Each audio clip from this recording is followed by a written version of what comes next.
For the next task, congratulations to you guys and girls. We will see you at the next program. You can take your leave in style.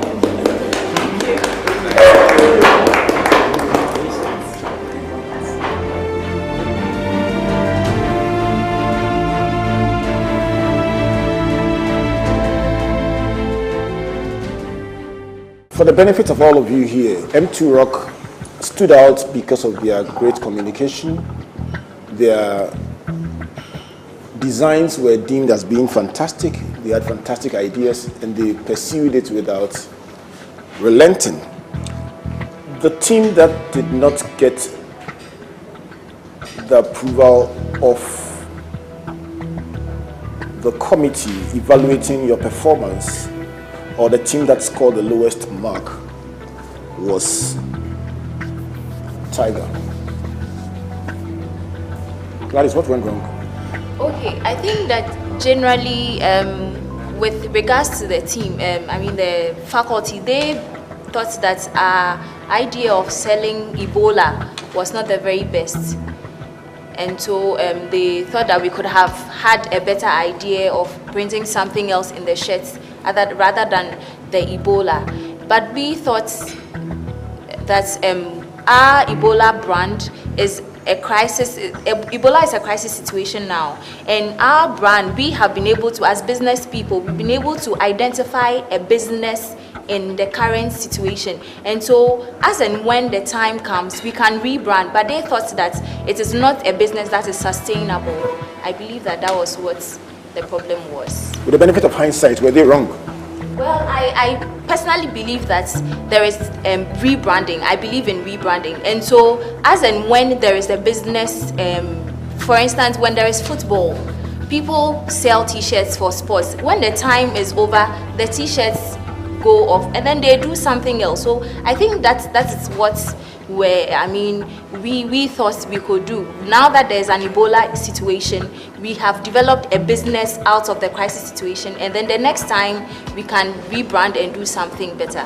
Yeah, well, you used the longest time for the project.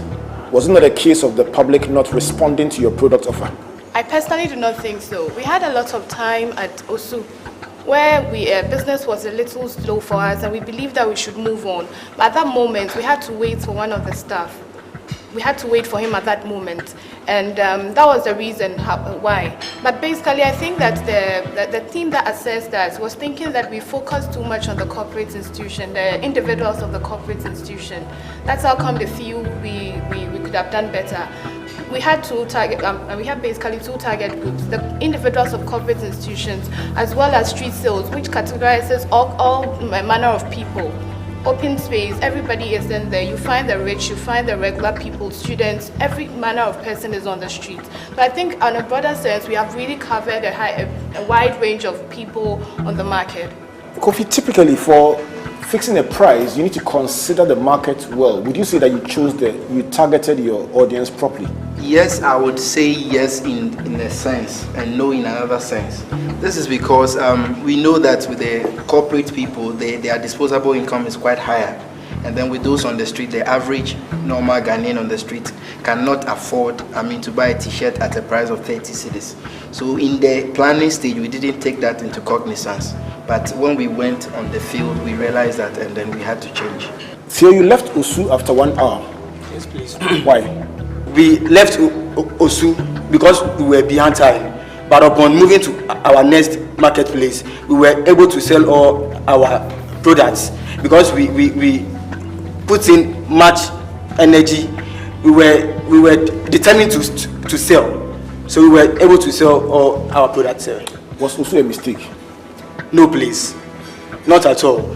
I believe strongly that OSU wasn't a mistake.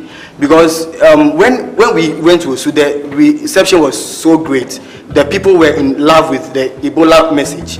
They felt the sense of urgency as Ghanaians to stand in solidarity with our brethren who are in Liberia, Sierra Leone, where Ebola has been so mean to our brethren there. Would you call public enthusiasm